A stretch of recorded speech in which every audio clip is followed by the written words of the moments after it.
ನಮಃ ಶಿವಾಯ್. ಭಾರತ್ ಮಾತಾ ಶಿವಶಕ್ತಿ ಅವತಾರ್ ಸತ್ಯ ಗೀತಾ ಮುರಳಿ. ಓಂ. ಪಿತಾಶ್ರೀ ಶಿವ ತಂದೆಯ ನೆನಪಿದೆಯೇ? ಮುರಳಿಯ ದಿನಾಂಕ 24/3/2026. ಬೆಳಗಿನ ತರಗತಿ ರಿವೈಸ್ ಕೋರ್ಸ್ 30/10/1968. ಓಂ ನಮಃ ಶಿವಾಯ.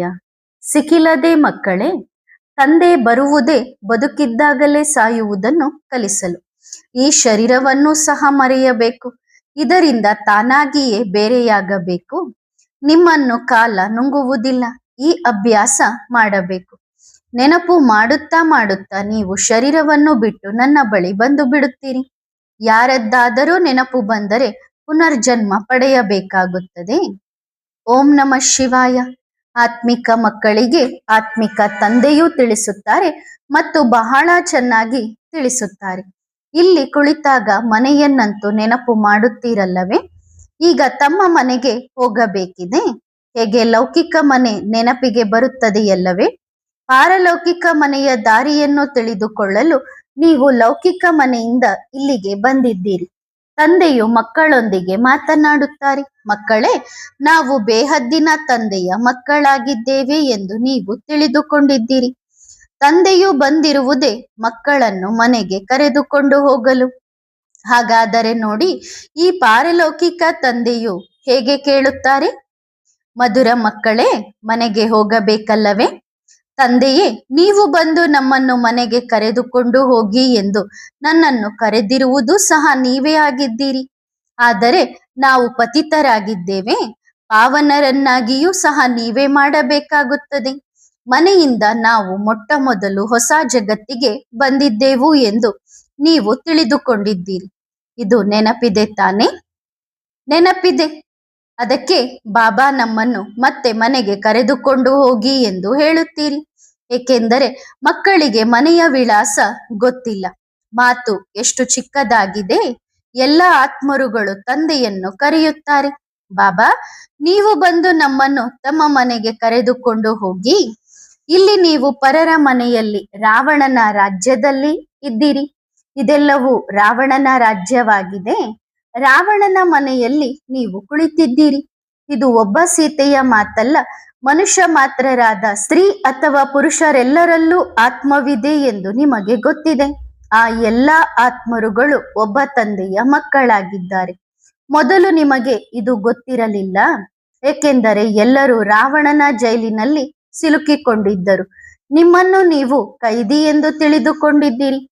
ಮನುಷ್ಯರು ಸೆರೆಮನೆಯಲ್ಲಿ ದುಃಖಿಯಾಗುತ್ತಾರೆ ಅಥವಾ ಗರ್ಭದಲ್ಲಿಯೂ ಶಿಕ್ಷೆಯನ್ನು ಅನುಭವಿಸಿದಾಗ ದುಃಖಿಯಾಗುತ್ತಾರೆ. ಗರ್ಭವನ್ನು ಜೈಲು ಎಂದು ಕರೆಯಲಾಗುತ್ತದೆ. ಸತ್ಯಯುಗದಲ್ಲಿ ಅದೇ ಗರ್ಭವು ಅರಮನೆಯಾಗುತ್ತದೆ. ಇಲ್ಲಿ ಗರ್ಭ ಜೈಲಿನಲ್ಲಿ ಬಹಳ ದುಃಖ ಸಿಗುತ್ತದೆ. ಆದ್ದರಿಂದ ಈ ಜೈಲಿನಿಂದ ನಮ್ಮನ್ನು ಹೊರಗೆ ತೆಗೆಯಿರಿ ಎಂದು ಆತ್ಮ ಹೇಳುತ್ತದೆ. ನಂತರ ಹೊರಗೆ ಬಂದ ನಂತರ ನಾವು ಪಾಪ ಇತ್ಯಾದಿಗಳನ್ನು ಮಾಡುವುದಿಲ್ಲ, ಮತ್ತೆ ಈ ಜೈಲಿಗೆ ಬರುವುದಿಲ್ಲ ಎಂದು ಹೇಳುತ್ತದೆ. ಇಲ್ಲಿಯೂ ಮನುಷ್ಯರು ದುಃಖಿಯಾದಾಗ ಭಗವಂತನನ್ನು ಕರೆಯುತ್ತಾರೆ. ಇದು ಪತಿತ ಜಗತ್ತಾಗಿದೆ. ಅವಶ್ಯವಾಗಿ ಪಾವನ ಜಗತ್ತು ಸತ್ಯಯುಗವಾಗಿತ್ತು. ಅದಕ್ಕೆ ಬಾಬಾ ಪತಿತ ಪಾವನ ನೀವು ಬನ್ನಿರಿ ಎಂದು ಕರೆಯುತ್ತಾರೆ. ಈಗ ಯಾರು ಸ್ವಯಂ ಕರೆಯುತ್ತಾರೆಯೋ ಅವರು ಪಾವನ ಜಗತ್ತನ್ನು ಸ್ಥಾಪನೆಯನ್ನಂತೂ ಮಾಡಲು ಸಾಧ್ಯವಿಲ್ಲ. ಬಾಪೂಜಿಯವರು ಸಹ ಭಗವಂತನನ್ನು ಕರೆಯುತ್ತಿದ್ದರು. ಹಾಗಾದರೆ ಸ್ವತಃ ರಾಮರಾಜ್ಯವನ್ನು ಹೇಗೆ ಸ್ಥಾಪನೆ ಮಾಡುತ್ತಾರೆ? ಈಗಂತೂ ರಾಮರಾಜ್ಯ ಮತ್ತು ರಾವಣನ ರಾಜ್ಯದ ಅರ್ಥವನ್ನೂ ಸಹ ತಿಳಿದುಕೊಂಡಿದ್ದೀರಿ. ಅರ್ಧ ಕಲ್ಪ ರಾಮರಾಜ್ಯ ಅರ್ಥಾತ್ ಈಶ್ವರಿಯ ರಾಜ್ಯವಿರುತ್ತದೆ. ಈಗ ಅಸುರಿ ರಾಜ್ಯವಿದೆ. ಈಗ ತಂದೆಯು ಈಶ್ವರಿಯ ರಾಜ್ಯ ಅರ್ಥಾತ್ ಸ್ವರ್ಗಕ್ಕೆ ಕರೆದುಕೊಂಡು ಹೋಗಲು ಬಂದಿದ್ದಾರೆ. ಹಾಗಾದರೆ ಇಲ್ಲಿ ನೀವು ಮಕ್ಕಳು ಕುಳಿತಿದ್ದೀರಿ. ಆದ್ದರಿಂದ ಜ್ಞಾನವು ಒಳಗಡೆ ಮಂಥನವಾಗಬೇಕು. ನಾವು ಹೊಸ ಜಗತ್ತಾದ ಸ್ವರ್ಗಕ್ಕೆ ಹೋಗಲು ಇಲ್ಲಿಗೆ ಬಂದಿದ್ದೇವೆ ಎಂದು ತಿಳಿದುಕೊಂಡಿದ್ದೀರಿ. ಈಗ ನೀವು ಮಕ್ಕಳಿಗೆ ತಿಳುವಳಿಕೆ ಸಿಕ್ಕಿದೆ. ಮೊದಲು ಇಷ್ಟು ತಿಳುವಳಿಕೆ ಇರಲಿಲ್ಲ. ಅರ್ಧ ಕಲ್ಪ ರಾವಣನ ರಾಜ್ಯದಲ್ಲಿ ನಾವು ಬಂದಿಯಾಗಿದ್ದೆವು ಎಂದು ಈಗ ನೀವು ತಿಳಿದುಕೊಂಡಿದ್ದೀರಿ. ವಿಷಯ ಸಾಗರದಲ್ಲಿ ಮುಳುಗೇಳುತ್ತಿದ್ದೆವು. ಕ್ಷೀರಸಾಗರವೆಂದು ಸ್ವರ್ಗಕ್ಕೆ, ವಿಷಸಾಗರವೆಂದು ನರಕಕ್ಕೆ ಕರೆಯಲಾಗುತ್ತದೆ. ತ್ರೇತಾಯುಗವನ್ನು ಸಹ ಸಂಪೂರ್ಣ ಸ್ವರ್ಗವೆಂದು ಕರೆಯಲಾಗುವುದಿಲ್ಲ. ಈಗ ನೀವು ಮಕ್ಕಳಿಗೆ ಇಡೀ ರಚನೆಯ ಆದಿ ಮಧ್ಯ ಅಂತ್ಯದ ಜ್ಞಾನ ಸಿಗುತ್ತದೆ. ಇದು ಮೊದಲು ಗೊತ್ತಿರಲಿಲ್ಲ ಎಂದು ಯಾರೂ ಸಹ ಇದನ್ನು ತಿಳಿಸಿರಲಿಲ್ಲ. ತಂದೆಯನ್ನು ತಿಳಿದುಕೊಂಡಿದ್ದೀರಾ? ನಿಮ್ಮ ಆತ್ಮದ ಬಗ್ಗೆ ತಿಳಿದುಕೊಂಡಿದ್ದೀರಾ? ಆತ್ಮವು ಭ್ರುಕುಟಿಯ ಮಧ್ಯದಲ್ಲಿ ನಕ್ಷತ್ರದಂತಿದೆ. ಕೇವಲ ಅದು ನಕ್ಷತ್ರವಾಗಿದೆ ಎಂದು ಮಾತ್ರ ತಿಳಿದುಕೊಂಡಿದ್ದೀರಿ. ಉಳಿದಂತೆ ಇಷ್ಟು ಚಿಕ್ಕ ಆತ್ಮದಲ್ಲಿ ಇಷ್ಟು 84 ಜನ್ಮಗಳ ಪಾತ್ರ ತುಂಬಿದೆ ಎಂದು ಗೊತ್ತಿರಲಿಲ್ಲ. ಗರಿಷ್ಠ ಮತ್ತು ಕನಿಷ್ಠ ಎಂದು ಗೊತ್ತಿರಲಿಲ್ಲ. ಈಗ ಆಶ್ಚರ್ಯ ಪಡುತ್ತೀರಿ, ಇದು ಎಷ್ಟು ಚಿಕ್ಕ ವಸ್ತುವಾಗಿದೆ. ಒಬ್ಬ ಮನುಷ್ಯನೂ ಸಹ ತನ್ನನ್ನು ಆತ್ಮವೆಂದು ತಿಳಿದುಕೊಂಡಿಲ್ಲ. ಅಂತಿಮವಾಗಿ ಆತ್ಮ ಯಾವ ವಸ್ತುವಾಗಿದೆ ಎಂದು ಆತ್ಮದ ರಿಯಲೈಸ್ ಮಾಡಿಕೊಳ್ಳುವುದಿಲ್ಲ. ನಮ್ಮ ಆತ್ಮದಲ್ಲಿ ಸಂಪೂರ್ಣ ಪಾತ್ರ ತುಂಬಿದೆ ಎಂದು ಈಗ ನೀವು ತಿಳಿದುಕೊಂಡಿದ್ದೀರಿ. 84 ಜನ್ಮಗಳನ್ನು ಎಲ್ಲರೂ ತೆಗೆದುಕೊಳ್ಳುವುದಿಲ್ಲ. ಕೆಲವರಂತೂ ಒಂದು ಜನ್ಮವನ್ನೂ ಸಹ ತೆಗೆದುಕೊಳ್ಳುತ್ತಾರೆ. ಆತ್ಮವು ಎಷ್ಟು ಚಿಕ್ಕದಾಗಿದೆ, ಅದರಲ್ಲಿ ಸಂಪೂರ್ಣ ಪಾತ್ರವಿದೆ. ನೀವು 84 ಜನ್ಮಗಳನ್ನು ಹೇಗೆ ತೆಗೆದುಕೊಳ್ಳುತ್ತೀರಿ ಎಂದು ಬಾಬಾ ತಿಳಿಸಿದ್ದಾರೆ. ಪಾತ್ರವನ್ನು ಅಭಿನಯಿಸುವಂತಹದ್ದು ಆತ್ಮವಾಗಿದೆ. ಆತ್ಮವು ಒಂಟಿಯಾಗಿ ಏನು ಮಾಡುತ್ತದೆ? ಶರೀರದ ಮೂಲಕ ಪಾತ್ರವನ್ನು ಅಭಿನಯಿಸುತ್ತದೆ. ಸತ್ಯಯುಗದಲ್ಲಿ ಆತ್ಮವು ಒಂದೇ ಶರೀರವನ್ನು ತೆಗೆದುಕೊಂಡು 150 ವರ್ಷಗಳ ಕಾಲ ಪಾತ್ರವನ್ನು ಅಭಿನಯಿಸುತ್ತದೆ. ಹೇಗೆ ಶೂಟಿಂಗ್ ಆಗುತ್ತದೆ. ನಂತರ 5000 ವರ್ಷಗಳ ನಂತರ ಅದೇ ಪಾತ್ರ ನಡೆಯುತ್ತದೆ. ನೀವು ಸಹ ಈಗ ಈ ರೀತಿ ಆಗಲು ಪುರುಷಾರ್ಥ ಮಾಡುತ್ತಿದ್ದೀರಿ. ನೀವು ಇಲ್ಲಿಗೆ ಬಂದಿರುವುದೇ ಈ ರೀತಿ ಆಗಲು, ಅಂದರೆ ಲಕ್ಷ್ಮೀನಾರಾಯಣರಾಗಲು. ಸತ್ಯನಾರಾಯಣನ ಕಥೆಯನ್ನು ಕೇಳುತ್ತಿದ್ದೀರಿ, ಆದರೆ ಅದೆಲ್ಲವೂ ಸುಳ್ಳಾಗಿದೆ. ಅಮರನಾಥ ಪಾರ್ವತಿಯ ಕಥೆಯನ್ನು ಕೇಳುತ್ತಿದ್ದೀರಿ, ಆದರೆ ಏನು ಹೇಳುತ್ತಿದ್ದರು ಎಂದು ಯಾರಿಗೂ ಗೊತ್ತಿಲ್ಲ. ಅಮರಪುರಿಯ ಮಾಲೀಕರನ್ನಾಗಿ ಮಾಡುತ್ತಿದ್ದರು, ಅದು ಸಹ ಹೇಗೆ? ದ್ರೌಪದಿಯ ಬಗ್ಗೆ ತೋರಿಸುತ್ತಾರೆ. ಅವಳು ಪತಿತಳಾಗುವುದರಿಂದ ಕಾಪಾಡು ಎಂದು ಕರೆಯುತ್ತಿದ್ದಳು, ಒಳ್ಳೆಯದು. ನಂತರ ಏನು ಮಾಡುತ್ತಾಳೆ? ಪತಿತ ಆಗುವುದರ ಅರ್ಥವೇನಾಗಿತ್ತು? ಏನನ್ನೂ ತಿಳಿದಿಲ್ಲ. ನೀವು ಮೊದಲು ತಿಳಿದುಕೊಂಡಿದ್ದೀರಾ? ಇವರೇ ಮತ್ತೆ ಲಕ್ಷ್ಮಿಯಾಗಲಿದ್ದಾರೆ, ಮತ್ತೆ 21 ಜನ್ಮಗಳವರೆಗೆ ಎಂದು ಪತಿತರಾಗುವುದಿಲ್ಲ ಎನ್ನುವುದು ಗೊತ್ತಿತ್ತೆ. ಈಗ ನೀವು ತಿಳಿದುಕೊಂಡಿದ್ದೀರಿ ಮತ್ತು ಭವಿಷ್ಯದಲ್ಲಿ ಶ್ರೇಷ್ಠ ಪದವಿಯನ್ನು ಪಡೆಯಲು ಸ್ವತಃ ಪುರುಷಾರ್ಥವನ್ನು ಸಹ ಮಾಡುತ್ತಿದ್ದೀರಿ. ಉಳಿದಂತೆ ಭಕ್ತಿ ಮಾರ್ಗದ ಕಥೆಗಳನ್ನು ಬಹಳಷ್ಟು ಕೇಳುತ್ತಾ ಬಂದಿದ್ದೀರಿ. 3ನೇ ಕಣ್ಣಿನ ಕಥೆಯನ್ನು ಸಹ ಹೇಳುತ್ತಾರಲ್ಲವೇ? ಆದರೆ 3ನೇ ಕಣ್ಣಿನ ಅರ್ಥವೂ ಸಹ ಯಾರಿಗೂ ಗೊತ್ತಿಲ್ಲ. ಈಗ ಜ್ಞಾನದ 3ನೇ ಕಣ್ಣು ನಿಮಗೆ ಸಿಗುತ್ತದೆ. ತಂದೆಯೇ ಬಂದು ಜ್ಞಾನದ 3ನೇ ಕಣ್ಣನ್ನು ಕೊಡುತ್ತಾರೆ. ಇದರಿಂದ ಸೃಷ್ಟಿಯ ಆದಿ ಮಧ್ಯ ಅಂತ್ಯವನ್ನು ನೀವು ತಿಳಿದುಕೊಳ್ಳುತ್ತೀರಿ. ಈ ನಾಟಕದ ಚಕ್ರ ಹೇಗೆ ತಿರುಗುತ್ತದೆ, ಎಷ್ಟು ಆಯಸ್ಸಿದೆ ಎಂದು ಸಹ ನೀವು ತಿಳಿದುಕೊಂಡಿದ್ದೀರಿ. ಸತ್ಯಯುಗಕ್ಕೆ ಇಷ್ಟು ವರ್ಷ, ತ್ರೇತಾಯುಗಕ್ಕೆ ಇಷ್ಟು ವರ್ಷ ಎಂದು ಸಮಯವನ್ನು ಸಹ ನೀವು ಕೊಡುತ್ತೀರಲ್ಲವೇ? ನಂತರ ಭಕ್ತಿ ಮಾರ್ಗದಲ್ಲಿ ನೀವು ಲಕ್ಷಾಂತರ ವರ್ಷಗಳೆಂದು ಹೇಳಲು ಪ್ರಾರಂಭಿಸುತ್ತೀರಿ. ಈ ಡ್ರಾಮವೇ ಈ ರೀತಿ ಮಾಡಲ್ಪಟ್ಟಿದೆ. ಈಗ ನೀವು ಇಲ್ಲಿ ಕೇಳುತ್ತೀರಿ. ಆದ್ದರಿಂದ ಭಕ್ತಿ ಮತ್ತು ಜ್ಞಾನದಲ್ಲಿ ಹಗಲು ರಾತ್ರಿಯ ವ್ಯತ್ಯಾಸವೂ ಕಂಡು ಬರುತ್ತದೆ. ಇದರಲ್ಲಿ ಹಗಲು ರಾತ್ರಿಯ ವ್ಯತ್ಯಾಸವಿದೆ ಎಂದು ಹೇಳುತ್ತಾರಲ್ಲವೇ? ಹೀಗೆ ಏಕೆ ಹೇಳಲಾಗುತ್ತದೆ? ರಾತ್ರಿಗೆ ರಾತ್ರಿ, ಹಗಲಿಗೆ ಹಗಲು ಎಂದು ಹೇಳಲಾಗುತ್ತದೆ.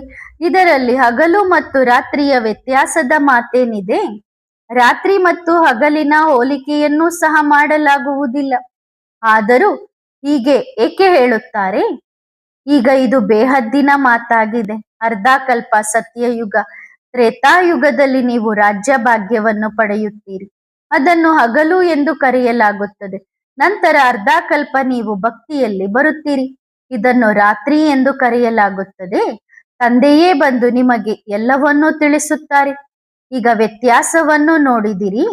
ಜ್ಞಾನವು ಹಗಲು ಮತ್ತು ಭಕ್ತಿಯು ರಾತ್ರಿಯ ವ್ಯತ್ಯಾಸವಾಗಿದೆ. ರಾವಣನ ರಾಜ್ಯದಲ್ಲಿ ದುಃಖವಿದೆ, ರಾಮನ ರಾಜ್ಯದಲ್ಲಿ ಸುಖವಿದೆ. ಎಷ್ಟು ವ್ಯತ್ಯಾಸವಾಗಿದೆ. ಇಲ್ಲಿ ಈಗ ನೀವು ಸ್ವರ್ಗವಾಸಿಯಾಗಲು ಬರುತ್ತೀರಿ. ಎಷ್ಟು ಖುಷಿಯಿಂದ ಬರುತ್ತೀರಿ. ನಿಮ್ಮ ಖುಷಿಯ ಗಾಯನವಿದೆ. ಗೋಪಿ ವಲ್ಲಭನ ಗೋಪ ಗೋಪಿಕೆಯರನ್ನು ಕೇಳಿರಿ. ಗೋಪಿ ವಲ್ಲಭನಂತೂ ಶಿವಬಾಬಾ ಆಗಿದ್ದಾರಲ್ಲವೇ. ಒಬ್ಬ ವಲ್ಲಭನ ಎಲ್ಲ ಗೋಪ ಗೋಪಿಕೆಯರಾಗಿದ್ದಾರೆ. ಹಾಗಾದರೆ ಪ್ರಜಾಪಿತ ಬ್ರಹ್ಮ ಆಗುತ್ತಾರೆ ಮತ್ತು ನಂತರ ಆತ್ಮದ ರೂಪದಲ್ಲಿ ಎಲ್ಲರೂ ಒಬ್ಬ ತಂದೆಯ ಮಕ್ಕಳಾಗಿದ್ದಾರೆ. ಹಾಗಾದರೆ ಈ ಜ್ಞಾನವು ನಿಮಗೆ ಈಗ ಸಿಗುತ್ತದೆ. ಆತ್ಮಗಳೆಲ್ಲರೂ ಸಹೋದರ ಸಹೋದರರಾಗಿದ್ದಾರೆ. ನಂತರ ಪ್ರಜಾಪಿತ ಬ್ರಹ್ಮನ ಮಕ್ಕಳಾಗುತ್ತೀರಿ. ಆಗ ಅಣ್ಣ ತಂಗಿ ಆಗುತ್ತೀರಿ. ಅಣ್ಣ ತಂಗಿಯನ್ನಾಗಿ ಏಕೆ ಮಾಡುತ್ತಾರೆ ಎನ್ನುವುದನ್ನು ಸಹ ತಿಳಿಸಲಾಗುತ್ತದೆ. ಏಕೆಂದರೆ ಅಣ್ಣ ತಂಗಿಯ ಸಂಬಂಧವು ಪ್ರೀತಿಯದ್ದಾಗಿರುತ್ತದೆ. ಅದರಲ್ಲಿ ಸ್ತ್ರೀ ಪುರುಷರ ದೃಷ್ಟಿ ಹೋಗುವುದಿಲ್ಲ. ಆದರೆ ಈ ಸಂಬಂಧದಲ್ಲಿಯೂ ನಾಮರೂಪದಲ್ಲಿ ಬಂದು ಬಿಡುತ್ತಾರೆ ಎಂದು ನೋಡಲಾಗುತ್ತದೆ. ಅಂದ್ರೆ ಅಣ್ಣ ತಂಗಿ ಅಂತ ಮಾಡಿದ್ರೂ ಕೂಡ ಅದರಲ್ಲೂ ಕೂಡ ನಾಮರೂಪದಲ್ಲಿ ಸಿಕ್ಕಾಕೊಳ್ತಾರೆ. ಆದ್ದರಿಂದ ಇದಕ್ಕಿಂತಲೂ ಮೇಲಕ್ಕೆ ತಂದೆ ಕರೆದುಕೊಂಡು ಹೋಗುತ್ತಾರೆ. ಒಬ್ಬರಿಗೊಬ್ಬರು ನಾವು ಆತ್ಮ ಸಹೋದರ ಸಹೋದರರೆಂದು ತಿಳಿದುಕೊಳ್ಳಿ. ನಾವು ಆತ್ಮರುಗಳು ಓದುತ್ತಿದ್ದೇವೆ ಎಂದು ತಿಳಿದುಕೊಳ್ಳಿರಿ. ಪರಮಪಿತ ಪರಮಾತ್ಮ ನಮಗೆ ಓದಿಸುತ್ತಾರೆ. ಆತ್ಮಕ್ಕೆ ಕೇಳಲು ಈ ಕಿವಿ ಸಿಕ್ಕಿದೆ. ನೀವು ವಾಸ್ತವದಲ್ಲಿ ಆತ್ಮಗಳಾಗಿದ್ದೀರಿ, ಆದರೆ ನಿಮ್ಮನ್ನು ದೇಹವೆಂದು ತಿಳಿದುಕೊಂಡಿದ್ದೀರಿ. ಒಳ್ಳೆಯದು. ನಂತರ ಪ್ರಶ್ನೆ ಬರುತ್ತದೆ, ಸತ್ಯಯುಗದಲ್ಲಿಯೂ ತಮ್ಮನ್ನು ಆತ್ಮವೆಂದು ತಿಳಿದು ತಂದೆಯನ್ನು ನೆನಪು ಮಾಡುತ್ತಾರೆಯೇ? ಇಲ್ಲ, ಇದು ಈ ಸಮಯದ್ದಾಗಿದೆ. ಏಕೆಂದರೆ ಈಗ ಪತಿತರಿಂದ ಪಾವನರಾಗಬೇಕಿದೆ. ಅಲ್ಲಿ ಯಾರು ದೇಹಿ ಅಭಿಮಾನಿಯಾಗಿ ನಡೆಯುವುದಿಲ್ಲ. ಈಗ ನಿಮ್ಮನ್ನು ಆತ್ಮವೆಂದು ತಿಳಿದುಕೊಳ್ಳಿ ಎಂದು ಹೇಳಲಾಗುತ್ತದೆ. ನಾವು ಇಂತಹ ನಾಮ ರೂಪವುಳ್ಳ ಆತ್ಮರಾಗಿದ್ದೇವೆ. ಅಲ್ಲಿ ಹೀಗೆ ಹೇಳಬೇಕಾಗಿರುವುದಿಲ್ಲ, ಇಲ್ಲಿ ಹೇಳಲಾಗುತ್ತದೆ. ಏಕೆಂದರೆ ಪಾವನರಾಗಿ ಹೋಗಬೇಕಿದೆ. ಅಲ್ಲಿಯಂತೂ ಮೆಟ್ಟಿಲು ಇಳಿಯಬೇಕಾಗಿದೆ ಅಲ್ಲವೇ. ಅಂದ್ರೆ ಸತ್ಯಯುಗದಿಂದ ಕೆಳಗಿಳಿತಾ ಬರ್ತೇವೆ. ಒಂದೊಂದು ಪಾಯಿಂಟ್ಸ್ ಅನ್ನು ಬಹಳ ಚೆನ್ನಾಗಿ ಬುದ್ಧಿಯಲ್ಲಿ ಧಾರಣೆ ಮಾಡಿಕೊಳ್ಳಬೇಕು, ಅರ್ಥ ಮಾಡಿಕೊಳ್ಳಬೇಕು. ಮನೆ ಸಂಸಾರದಲ್ಲಿದ್ದರೂ ಸಹ ತಮ್ಮ ಪಾಠವನ್ನು ಮರೆಯಬಾರದು. ಹೇಗೆ ಹಸುವು ಆಹಾರವನ್ನು ತಿನ್ನುತ್ತದೆ, ತಿಂದ ನಂತರ ಮೆಲುಕು ಹಾಕುತ್ತಿರುತ್ತದೆ, ನೀವು ಸಹ ಜ್ಞಾನವನ್ನು ಮರೆಯಬಾರದು. ಇದರಲ್ಲಿ ಮಂಥನ ಮಾಡಬೇಕಾಗುತ್ತದೆ. ಏಕಾಂತದಲ್ಲಿ ಸ್ಮರಣೆ ಮಾಡಬೇಕು. ಸ್ಮರಣೆ ಮಾಡಿ ಸುಖವನ್ನು ಪಡೆಯಿರಿ. ಬಹಳ ಚೆನ್ನಾಗಿ ಸ್ಮರಣೆ ಮಾಡಿರಿ. ನಂತರ ಇತರರಿಗೂ ಸಹ ತಿಳಿಸಬೇಕು. ಸ್ಮರಣೆ ಮಾಡಿ ಸುಖವನ್ನು ಪಡೆಯಿರಿ, ಅರ್ಥಾತ್ ಸುಖಧಾಮದ ಮಾಲೀಕರಾಗುತ್ತೀರಿ. ಕಲಹ, ಕ್ಲೇಶ, ಕಾಯಿಲೆ ಮುಂತಾದವೆಲ್ಲವೂ ಬಿಟ್ಟು ಹೋಗುತ್ತವೆ. ಅನೇಕರನ್ನು ಸ್ಮರಣೆ ಮಾಡುವುದರಿಂದ ನೀವು ರೋಗಿಯಾಗುತ್ತೀರಿ. ಅದನ್ನೇ ದುಃಖಧಾಮವೆಂದು ಕರೆಯಲಾಗುತ್ತದೆ. ತಮೋ ಪ್ರಧಾನವಾಗಿದೆ ಅಲ್ಲವೇ. ಇದು ರಾವಣನ ರಾಜ್ಯವಾಗಿದೆ. ನರಕ. ಸತ್ಯಯುಗವನ್ನು ಸ್ವರ್ಗವೆಂದು ಕರೆಯಲಾಗುತ್ತದೆ. ಸುಖ ಮತ್ತು ದುಃಖದಲ್ಲಿ ಹಗಲು ರಾತ್ರಿಯ ವ್ಯತ್ಯಾಸವಿದೆ ಎಂದು ಹೇಳುತ್ತಾರೆ. ಯಾವುದಾದರೂ ಒಂದು ವಸ್ತು ಇರುತ್ತದೆ, ಇದು 8 ಆಣೆಯದ್ದಾಗಿದೆ ಮತ್ತು ಇದು 5 ರೂಪಾಯಿಯದ್ದಾಗಿದೆ ಎಂದು ಹೇಳುತ್ತಾರೆ. ಇದಂತೂ ಹಗಲು ರಾತ್ರಿಯ ವ್ಯತ್ಯಾಸವಾಗಿದೆ. ಸ್ವರ್ಗ ಮತ್ತು ನರಕದಲ್ಲಿ ಹಗಲು ರಾತ್ರಿಯ ವ್ಯತ್ಯಾಸವಿದೆ ಎಂದು ನೀವು ಸಹ ಅರ್ಥ ಮಾಡಿಕೊಳ್ಳಬೇಕು. ಸ್ವರ್ಗದಲ್ಲಿ ಸದಾ ಸುಖವಿರುತ್ತದೆ, ನರಕದಲ್ಲಿ ಸದಾ ದುಃಖವಿರುತ್ತದೆ. ಅಲ್ಲಿ ಅಪಾರ ಸುಖವಿದೆ, ಇಲ್ಲಿ ಅಪಾರ ದುಃಖವಿದೆ. ಇದು ನರಕವಾಗಿದೆ. ಮೂಲ ಮಾತಾಗಿದೆ. ನರಕ ಮತ್ತು ಸ್ವರ್ಗವನ್ನು ಅರ್ಥ ಮಾಡಿಕೊಳ್ಳುವುದು. ಸ್ವರ್ಗವು ಎಷ್ಟು ಸಮಯ ನಡೆಯುತ್ತದೆ, ನರಕವು ಎಷ್ಟು ಸಮಯ ನಡೆಯುತ್ತದೆ. ತಂದೆಯು ನೀವು ಮಕ್ಕಳಿಗೆ ಬಹಳಷ್ಟು ಸುಖವನ್ನು ಕೊಡುತ್ತಾರೆ. ತಂದೆಯು ಸ್ವರ್ಗವಾಸಿಯನ್ನಾಗಿ ಮಾಡುತ್ತಾರೆ. ನಾವು ಸ್ವರ್ಗದ ಎಷ್ಟು ಅಪಾರ ಸುಖವನ್ನು ನೋಡುತ್ತೇವೆ ಎಂದು ಅರ್ಥ ಮಾಡಿಕೊಳ್ಳಬೇಕು. ಇಲ್ಲಿಯಂತೂ ದುಃಖವೇ ದುಃಖವಿದೆ, ಆದರೂ ನೀವು ಇಲ್ಲಿಗೆ ಬರುತ್ತೀರಿ. ಆದ್ದರಿಂದ ಆ ಜಗತ್ತಿನ ಬಗ್ಗೆ ಏನೂ ನೆನಪಾಗುವುದಿಲ್ಲ. ಅದೆಲ್ಲವೂ ಸುಳ್ಳು ಮಾತುಗಳಾಗಿವೆ. ಆದ್ದರಿಂದ ಅವುಗಳ ಬಗ್ಗೆ ಯಾವುದೇ ಯೋಚನೆ ನಡೆಯುವುದಿಲ್ಲ. ಈಗ ಒಂದು ವೇಳೆ ಲಕ್ಷಾಂತರ ವರ್ಷಗಳನ್ನು ಸ್ವರ್ಗಕ್ಕೆ ಕೊಟ್ಟರೆ ಅವಶ್ಯವಾಗಿ ನರಕಕ್ಕೆ ಸ್ವಲ್ಪ ವರ್ಷಗಳನ್ನು ಕೊಡುತ್ತಾರಲ್ಲವೇ. ಹಾಗಾದರೆ ಬಾಬಾ, ನೀವು ಸುಖವನ್ನಂತೂ ಬಹಳ ಲಕ್ಷಾಂತರ ವರ್ಷಗಳವರೆಗೆ ಕೊಡುತ್ತೀರಿ, ದುಃಖವನ್ನಂತೂ ಬಹಳ ಸ್ವಲ್ಪ ಕೊಡುತ್ತೀರಿ ಎಂದು ಸಹ ಹೇಳಬೇಕಲ್ಲವೇ? ಈ ತಿಳುವಳಿಕೆಯು ಬೇಕು ತಾನೇ? ತಂದೆಯೂ ತಿಳಿಸುತ್ತಾರೆ, ಈ ಕಲ್ಪದ ಆಯುಷ್ಯ 5,000 ವರ್ಷಗಳದ್ದಾಗಿದೆ. ಕಲ್ಪವು ಲಕ್ಷಾಂತರ ವರ್ಷಗಳ ಮಾತೇ ಇಲ್ಲ. ಸತ್ಯಯುಗವು ಸ್ವರ್ಗವಾಗಿದೆ. 16 ಕಲೆ ಸಂಪೂರ್ಣ. ನಂತರ ದಿನ ದಿನ ಮನುಷ್ಯರು ವೃದ್ಧಿಯಾಗುತ್ತಾ ಹೋಗುತ್ತಾರೆ, ಅಂದರೆ ಜನಸಂಖ್ಯೆ ಹೆಚ್ಚಾಗುತ್ತಾ ಹೋಗುತ್ತದೆ. ಮೊದಲು ಅವಶ್ಯವಾಗಿ ಸ್ವಲ್ಪ ಜನರಿರುತ್ತಾರೆ. ಅವರನ್ನು ಆದಿ ಸನಾತನ ದೇವಿ ದೇವತಾ ಧರ್ಮದವರೆಂದು ಕರೆಯಲಾಗುತ್ತದೆ. ನಾನಕರು ಸಹ ಹೇಳಿದ್ದಾರೆ, ಮನುಷ್ಯರಿಂದ ದೇವತೆಯನ್ನಾಗಿ ಮಾಡಲು ಸಮಯ ಹಿಡಿಯುವುದಿಲ್ಲ. ಯಾವಾಗ ಕೇಳುತ್ತೀರಲ್ಲವೇ? ಭಗವಂತನು ಮನುಷ್ಯರನ್ನು ದೇವತೆಯನ್ನಾಗಿ, ನರಕವನ್ನು ಸ್ವರ್ಗವನ್ನಾಗಿ ಮಾಡಿದರು. ಆದರೆ ಗ್ರಂಥವನ್ನು ಓದುವವರು ಇದನ್ನೂ ತಿಳಿದುಕೊಂಡಿಲ್ಲ. ಇದು ಬಹಳ ಸ್ಪಷ್ಟವಾಗಿದೆ. ಮನುಷ್ಯರನ್ನು ದೇವತೆಯನ್ನಾಗಿ ಮಾಡಿದರು. ದೇವತೆಗಳಾಗಿದ್ದಾರೆಂದರೆ ಪಾವನರಾಗಿದ್ದಾರೆ. ಅದನ್ನು ವಾಯ್ಸ್ಲೆಸ್ ವರ್ಲ್ಡ್ ಎಂದು ಕರೆಯಲಾಗುತ್ತದೆ. ಪವಿತ್ರ ಜಗತ್ತು ಶಿವಾಲಯ, ಇದು ಅಪವಿತ್ರ ಜಗತ್ತು ವೈಶಾಲಯವಾಗಿದೆ. ಮನುಷ್ಯರಿಂದ ದೇವತೆಯನ್ನಾಗಿ ಮಾಡಲು ಸಮಯ ಹಿಡಿಯುವುದಿಲ್ಲ. ಎಷ್ಟು ಸಮಯ? ಸೆಕೆಂಡ್. 1 ಸೆಕೆಂಡಿನಲ್ಲಿ ಜೀವನ್ ಮುಕ್ತಿ. 1 ಸೆಕೆಂಡಿನಲ್ಲಿ ಕವಡೆಯಿಂದ ವಜ್ರದಂತಾಗಬಹುದು. ನಾವು ಕವಡೆಯಂತಹ ಜೀವನದಿಂದ ವಜ್ರದಂತಹ ಜೀವನವನ್ನು ಮಾಡಿಕೊಳ್ಳಲು ಬಂದಿದ್ದೇವೆ ಎಂದು ನೀವು ಹೇಳುತ್ತೀರಿ. ಈ ದೇವಿ ದೇವತೆಗಳು ವಜ್ರದಂತಿದ್ದಾರೆ. ಆಗ ಅವರ ಮುಂದೆ ಹೋಗಿ ನಮಸ್ಕಾರ ಮಾಡುತ್ತಾರೆ. ನಾವು ಇದಾಗುತ್ತೇವೆ ಎಂದು ನೀವು ಹೇಳುತ್ತೀರಿ. ಕಲ್ಪಕಲ್ಪವೂ ಆಗುತ್ತಾ ಬಂದಿದ್ದೀರಿ. ಭಕ್ತಿ ಮಾರ್ಗದಲ್ಲಿ ನೀವು ಏನೆಲ್ಲ ಕೇಳುತ್ತಾ ಬಂದಿದ್ದೀರೋ ಅದು ಸಹ ಡ್ರಾಮಾದಲ್ಲಿ ನಿಗದಿಯಾಗಿದೆ ಎಂದು ತಂದೆಯೂ ತಿಳಿಸುತ್ತಾರೆ. ಅಪಾರವಾದ ಸಾಕಷ್ಟು ಕಥೆಗಳಿವೆ. ನಾವಂತೂ ಕೇವಲ ಆತ್ಮಗಳಾಗಿದ್ದೇವೆ. ಆತ್ಮ ಎಂದು ನೆನಪು ಮಾಡಬೇಕು ಮತ್ತು ತಂದೆಯನ್ನು ನೆನಪು ಮಾಡಬೇಕು. ಬಾಬಾ ಬಂದಿದ್ದಾರೆ. ಕೇವಲ ಬಾಬಾ ಎಂದು ಹೇಳುವುದು ಎಷ್ಟು ಮಧುರವಾಗಿದೆ ಮತ್ತು ನೇರವಾದ ಶಬ್ದವಾಗಿದೆ. ಎಲ್ಲರ ತಂದೆಯು ಪರಮಧಾಮದಿಂದ ಬಂದಿದ್ದಾರೆ. ತಂದೆಯೇ ಬಂದು ಟೀಚರ್ ಆಗಿ ಓದಿಸುತ್ತಾರೆ. ಮನುಷ್ಯರಿಂದ ದೇವತೆಯನ್ನಾಗಿ ಮಾಡುತ್ತಾರೆ. ನೀವು ಪತಿತರಾಗಿದ್ದೀರಲ್ಲವೇ ಎಂದು ತಂದೆಯು ಹೇಳುತ್ತಾರೆ. ಹೇ ಪತಿತ ಪಾವನ, ನೀವು ಬನ್ನಿರಿ ಎಂದು ಹೇಳುತ್ತೀರಿ.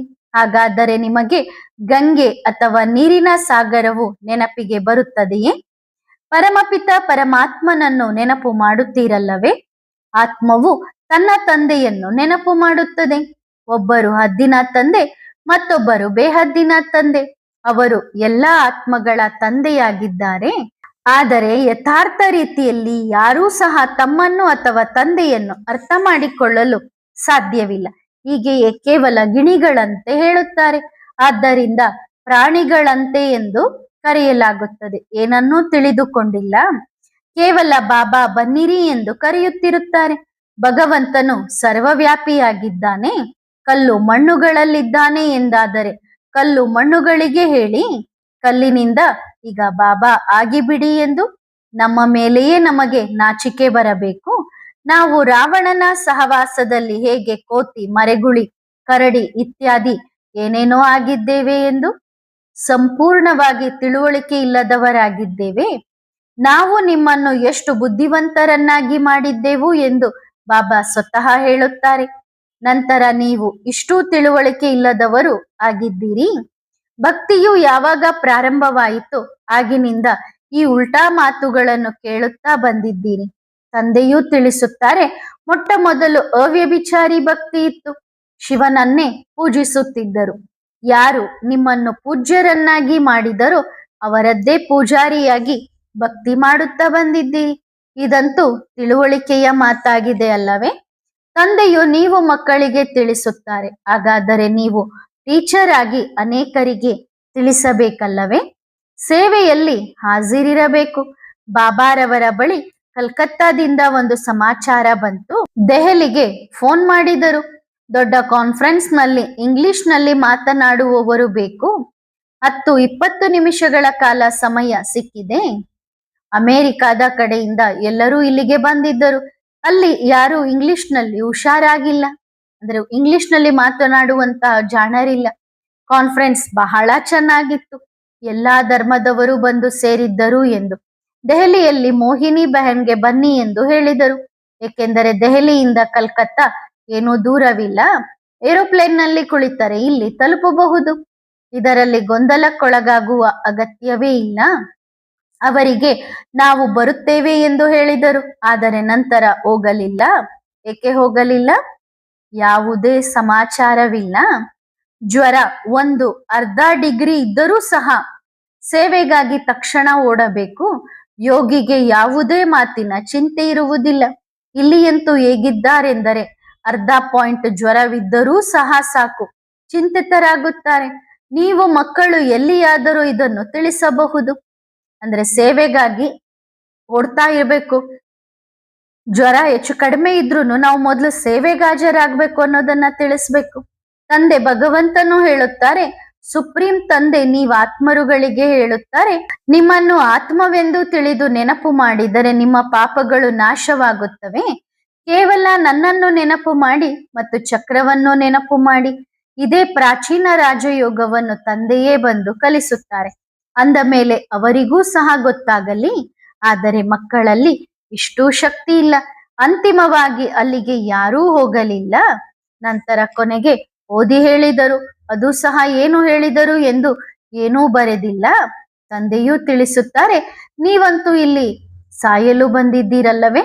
ಶರೀರದ ಅಭಿಮಾನವನ್ನು ಬಿಟ್ಟು ನಿಮ್ಮನ್ನು ಆತ್ಮವೆಂದು ತಿಳಿದುಕೊಳ್ಳಿ.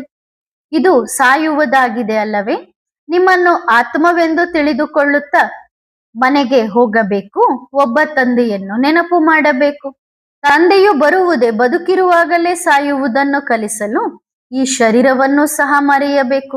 ಇದರಿಂದ ತಾನಾಗಿಯೇ ಬೇರೆಯಾಗಬೇಕು. ನಿಮ್ಮನ್ನು ಕಾಲ ನುಂಗುವುದಿಲ್ಲ. ಈ ಅಭ್ಯಾಸ ಮಾಡಬೇಕು. ನೆನಪು ಮಾಡುತ್ತಾ ಮಾಡುತ್ತಾ ನೀವು ಶರೀರವನ್ನು ಬಿಟ್ಟು ನನ್ನ ಬಳಿ ಬಂದು ಬಿಡುತ್ತೀರಿ. ಯಾರದ್ದಾದರೂ ನೆನಪು ಬಂದರೆ ಪುನರ್ಜನ್ಮ ಪಡೆಯಬೇಕಾಗುತ್ತದೆ. ಕೊನೆಯಲ್ಲಿ ಬಹಳ ಶಿಕ್ಷೆಯನ್ನು ಅನುಭವಿಸುತ್ತಾರೆ. ನಂತರ ಪದವಿಯೂ ಚಿಕ್ಕದು ಸಿಗುತ್ತದೆ. ಪೆಟ್ಟು ತಿನ್ನದವರೇ ಶ್ರೇಷ್ಠ ಪದವಿಯನ್ನು ಪಡೆಯುತ್ತಾರೆ. ಒಳ್ಳೆಯದು. ಆತ್ಮಿಕ ಮಕ್ಕಳಿಗೆ ಆತ್ಮಿಕ ಮಾತ್ ಪಿತಾ ಬಾಪ್ ತಾದಾರವರ ನೆನಪು, ಪ್ರೀತಿ ಮತ್ತು ನಮಸ್ತೆ. ವರದಾನ: ಅಧಿಕಾರಿ ಭವ. ತಂದೆಯು ಸರ್ವ ಅಧಿಕಾರವನ್ನು ಕೊಡುವವರಾಗಿದ್ದಾರೆ. ಆದ್ದರಿಂದ ಸರ್ವ ಅಧಿಕಾರವನ್ನು ಪ್ರಾಪ್ತಿ ಮಾಡಿಕೊಳ್ಳಿ. ಸ್ವಲ್ಪದರಲ್ಲಿಯೇ ತೃಪ್ತರಾಗುವವರಲ್ಲ. ನೀವಂತೂ ಅಧಿಕಾರಿಗಳಾಗಿದ್ದೀರಲ್ಲವೇ? ಅಧಿಕಾರಿಗೆ ತನ್ನ ಸರ್ವ ಅಧಿಕಾರದ ಅನುಭವವಾಗುತ್ತದೆ. ಸ್ವಲ್ಪದರಲ್ಲಿಯೇ ತೃಪ್ತರಾಗುವವರನ್ನು ಭಕ್ತರೆಂದು ಕರೆಯಲಾಗುತ್ತದೆ. ಅಧಿಕಾರಿಗಳಲ್ಲ. ಆದ್ದರಿಂದ ಭಕ್ತರಲ್ಲ, ಅಧಿಕಾರಿಗಳಾಗಿರಿ. ಭಕ್ತ ಆತ್ಮವು ಎಲ್ಲಿಯವರೆಗೆ ಬ್ರಾಹ್ಮಣರಾಗುವುದಿಲ್ಲವೋ ದೇವತೆಯಾಗಿ ಸ್ವರ್ಗಕ್ಕೆ ಹೋಗಲು ಸಾಧ್ಯವಿಲ್ಲ. ಭಕ್ತಿ ಭಾವದ ಅಂಶ ಮಾತ್ರವೂ ಇರಬಾರದು. ಆಗ ಸಂಪೂರ್ಣ ಅಧಿಕಾರಿ ಎಂದು ಹೇಳಲಾಗುತ್ತದೆ. ಒಳ್ಳೆಯದು. ಓಂ ನಮಃ ಶಿವಾಯ.